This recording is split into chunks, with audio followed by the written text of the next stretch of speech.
Tu veux devenir financièrement libre. Tu lis des livres, tu regardes des vidéos, tu mets même un peu d'argent de côté. Mais malgré tous tes efforts, tu stagnes. Tu n'avances pas. Tu tournes en rond. Tu te demandes ce qui cloche. Tu te dis que tu dois manquer de connaissances ou d'opportunités. Et si je te disais que le vrai frein n'est pas ton compte en banque, mais ton cerveau? Oui, ton propre cerveau. Dans cette vidéo, je vais te révéler un réflexe psychologique ultra puissant qui ruine silencieusement tes finances.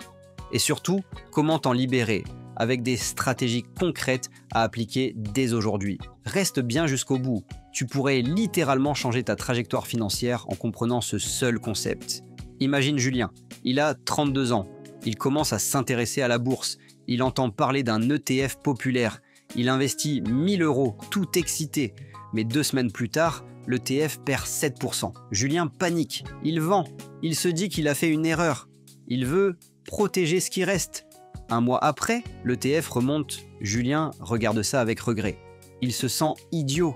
Il décide de faire une pause avec la bourse, de ne plus prendre de risques. Résultat, aucun gain, une perte concrète et une confiance en chute libre. Mais voilà le plus important. Julien n'a pas fait une erreur de stratégie.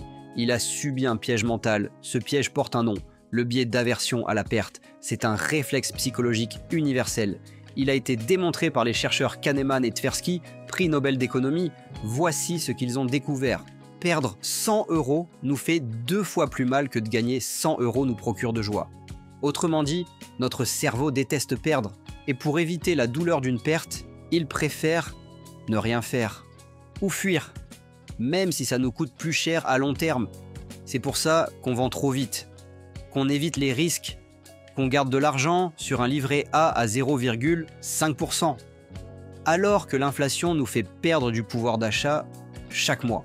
Ce n'est pas une faiblesse personnelle, c'est un mécanisme de survie inscrit dans notre biologie. Mais dans le monde de la finance moderne, ce réflexe nous sabote. Imagine que tu es au volant d'une voiture. Tu appuies sur l'accélérateur, tu mets de l'essence, tu regardes la carte, mais tu avances à peine. Tu forces, tu pousses, mais rien. Et là, tu te rends compte que le frein à main est tiré. Ce biais mental, c'est le frein à main invisible de ta vie financière. Tant que tu ne le reconnais pas, tu peux suivre tous les conseils du monde. Tu n'iras nulle part. Les investisseurs qui s'enrichissent réellement ont un point commun. Ils ont appris à composer avec ce biais. Ils ne sont pas moins émotifs que toi, mais ils ont mis en place des systèmes pour ne pas se laisser guider par la peur. Ils comprennent que les marchés montent et redescendent et remontent encore.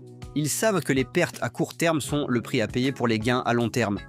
Ils ne fuient pas la peur, ils l'observent et ils prennent des décisions basées sur des données, pas sur des émotions. Ils se posent cette question simple. Et si je gagne? Et si je tiens 10 ans? Et si j'automatise le processus? Et ils agissent calmement, méthodiquement, stratégiquement. Prenons un exemple simple. Imagine 2 personnes. L'une investit 100 € par mois dans un ETF World depuis 2010. L'autre fait exactement la même chose, mais vend à chaque baisse, paniqué, puis rachète plus tard. Résultat, 15 ans plus tard, le premier a plus de 28 000 €, le second a moins de 18 000 €. Pour le même montant investi, ce n'est pas la stratégie qui a fait la différence, c'est la gestion émotionnelle. Maintenant, voici 3 techniques concrètes pour reprogrammer ton cerveau face à l'argent. Premièrement, automatise tes investissements. C'est simple, moins tu interviens, moins tu paniques. Automatiser, c'est court-circuiter ton cerveau. Tu investis chaque mois, quoi qu'il arrive. Pas de décision à prendre, pas de panique à gérer. C'est le secret des investisseurs gagnants. La régularité bat l'émotion. 2. Visualise les pertes comme un ticket d'entrée. Imagine que tu veux monter dans un train pour la liberté financière. Le ticket coûte parfois 100 €, parfois 300 €. Ces pertes à court terme, ce sont le prix du billet. Mais une fois que tu es à bord, tu avances. Tu laisses les montagnes russes derrière toi. Et tu vois ton capital grandir. 3. Suis une stratégie écrite. Écrit noir sur blanc. Si mon investissement perd 10%, je garde. Je ne vends pas. C'est ta boussole mentale.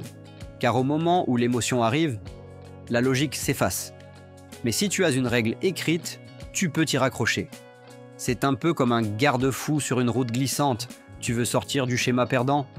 Commence par observer tes réflexes mentaux. Ce n'est pas ton manque d'argent qui t'empêche de devenir riche, c'est ton rapport à la peur, la perte et la patience. La vérité, c'est que la liberté financière n'est pas un sprint, c'est un marathon. Et le vrai terrain de jeu, ce n'est pas la bourse, c'est ton cerveau. Si cette vidéo t'a fait réfléchir, abonne-toi et surtout, partage-la à quelqu'un qui vend dès que ça baisse. Parce qu'on est nombreux à avoir besoin de rééduquer notre cerveau, pour enfin prendre le contrôle de notre avenir financier.